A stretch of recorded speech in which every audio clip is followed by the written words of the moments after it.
दोस्तों, मेरा नाम राहुल कश्यप है। आज मैं आपके सामने एक नई कहानी लेकर हाजिर हूँ। आशा है आप सबको कहानी बहुत पसंद आएगी।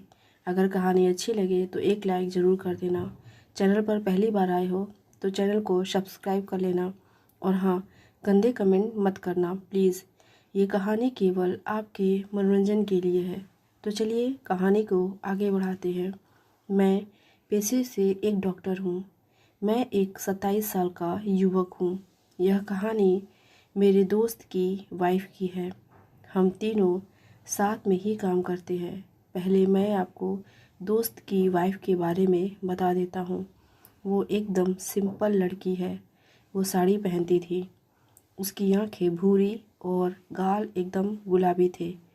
हम लोगों को एक मेडिकल कैंप के लिए नासिक जाना था। हम लोग लगभग 15 लोग थे।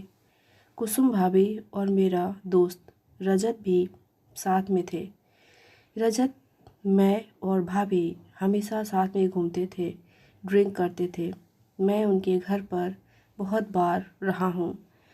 जब हम लोग नासिक आए तो वहाँ पर हमें जंगल में रहना था। मतलब टेंट लगा दिए थे, पर दोनों तरफ से कोई भी झांक सकता था। जहाँ हम गए थे वहाँ पर ज़्यादातर ग्रामीण लोग ही रहते थे। 2 दिन के बाद रजत के पैर में मोच आने के कारण रजत वापस आ गया। उसने कैंप और भाभी की जिम्मेदारी मुझे सौंप दी। रजत के जाने के बाद कुसुम भाभी ने मुझे बुलाया और कहा कि आज रात को ही अपना कल का प्लान डिस्कस कर लेते हैं। हमारा काम होने के बाद मैं फ्रेश होकर उनके टेंट में गया। भाभी अंदर कपड़े चेंज कर रही थी। एक पर्दा पड़ा था, लेकिन मुझे सब दिख रहा था। भाभी ने साड़ी निकाली और टी शर्ट और सिर्फ नाइट पैंट पहन ली। मैंने आवाज़ दी तो कुसुम भाभी ने अंदर आने को कहा। मैं पहले से ही अंदर था। मैं आ गया तो भाभी को देखता रहा। भाभी बहुत हॉट लग रही थी। मैंने ऊपर से नीचे तक भाभी को घूरना शुरू कर दिया। कुसुम भाभी के कपड़े बहुत अच्छे थे। वो मुझसे बात कर रही थी और मेरी नज़रें उन पर थी। ऐसा पहली बार हुआ था जब मैं भाभी के बारे में सोच रहा था। तभी बाकी लोग आ गए। हम सब लोगों ने कल का प्लान डिस्कस किया। सभी को सोने की जल्दी थी। बहुत सारी नर्स बेकरार थीं और उन सब ने अपनी अपनी जगह को सिलेक्ट कर लिया था। थोड़ी देर बाद सब लोग निकल गए। भाभी ने मुझे रुकने को कहा। भाभी ने कहा कि हमने जिन ग्रामीणों को दवाई दी है उन लोगों ने उनका पारंपरिक डांस देखने को बुलाया है। बाकी सब नहीं आ रहे हैं। हम लोगों को उधर ज़रूर जाना चाहिए। हम लोग उनके यहाँ जाने के लिए निकल गए। वो लोग पहाड़ों के बीच अपनी कुछ पूजा आदि कर रहे थे। कुछ देर बाद उनका डांस शुरू हुआ। बहुत मज़ा आ रहा था। उन लोगों ने हमें भी नचाया। फिर बाद में एक बंदे ने मुझे एक ग्लास लाकर दिया जिसमें कुछ पीने का शरबत जैसा था। उसे पीने के बाद पता चला वो शराब जैसा कुछ था। वो लोग बहुत सिंपल थे और उनके यहाँ उस शरबत की बड़ी मान्यता थी। मैंने और भाभी ने शरबत पिया और मज़ा लेते रहे। वो लोग हमें मियाँ बीवी समझ रहे थे। उनके डांस के दौरान हम दोनों भी डांस कर रहे थे। भाभी मेरे आगे नाच रही थी, पर हम लोग नशे में थे। काफ़ी देर की मस्ती के बाद उनको बोलकर हम दोनों वहाँ से अपने टेंट आने के लिए निकल आए।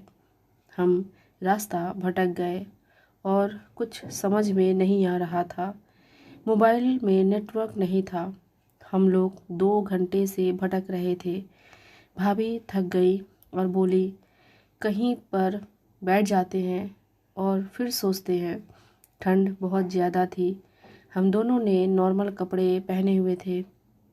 उतने में भाभी को सामने एक खाली खंडहर दिखा। हम दोनों डरते डरते वहाँ पर गए। अंदर खाली कमरे थे। हमने सोचा कि यहीं पर कुछ देर रुकते हैं।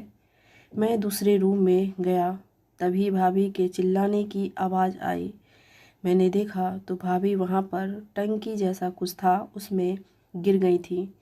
मैं पानी के अंदर गया और उनको निकाला। हम दोनों भीग गए थे। एक तो पहले से ही बहुत ठंड लग रही थी और अब पानी से भीगने से और ज़्यादा सर्दी लगने लगी थी। फिर मुझे वहाँ पर कुछ सूखी घास दिखी। हम दोनों ठंड के मारे कांप रहे थे। तभी भाभी ने जो कहा वो सुनकर मैं हैरान हो गया। भाभी ने कहा, हम दोनों को गीले कपड़े उतार कर बैठना पड़ेगा, नहीं तो हम ऐसे ही मर जाएंगे।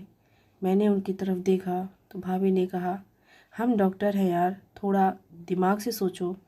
फिर अंधेरे में हम दोनों ने अपने अपने गीले कपड़े उतार दिए और एक दूसरे की तरफ पीठ करके बैठ गए। लेकिन कब तक ऐसे ही रहते? ठंड तो अभी भी थी। हम दोनों लोग घास बिछाकर उसी पर सो गए। थोड़ी सी घास मैंने हम दोनों के ऊपर से डाल ली। भाभी का स्पर्श बराबर मिल रहा था। हमारा शरीर एक दूसरे से टच हो रहा था। भाभी थोड़ा पीछे हो गई। मेरे शरीर की गर्मी की वजह से उनकी सर्दी कम हो गई।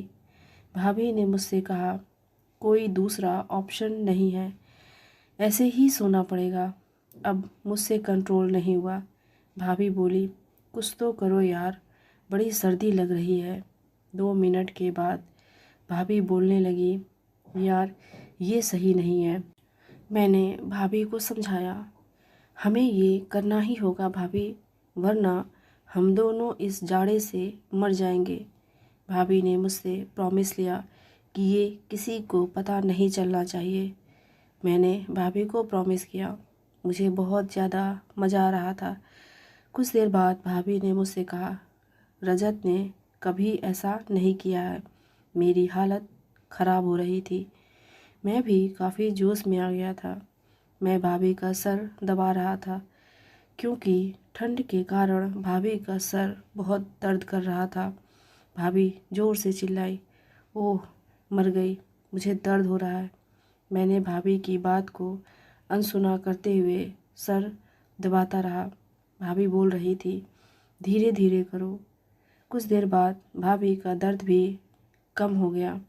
अब मैं रुकने वाला नहीं था। मैंने भाभी से कहा, मुझसे कंट्रोल नहीं हो रहा है। हमें अब ठंडी नहीं लग रही थी। पूरा जिस्म पसीना पसीना हो गया था। भाभी ने मुझे थैंक यू कहा। भाभी ने कहा, ये बात कि हम जंगल में रास्ता भटक गए थे कभी किसी को पता नहीं चलनी चाहिए। मैंने उन्हें हग किया और प्रॉमिस किया कि कभी किसी को पता नहीं चलेगा और ये दोबारा भी नहीं होगा। हम लोग दिन के उजाले में रास्ता पूछकर अपने टेंट में चले आए। आज भी हम लोग दोस्त हैं और मस्त जी रहे हैं। कभी कभी भाभी को देखकर मूड होता है, मैं उनको बोलता भी हूँ, लेकिन फिर हम लोग कंट्रोल कर लेते हैं। इस कंट्रोल की वजह मेरी दोस्त और उनका पति रजत है। कैसी लगी आपको ये कहानी कमेंट करके ज़रूर बताइएगा। मिलते हैं अगली कहानी के साथ। धन्यवाद।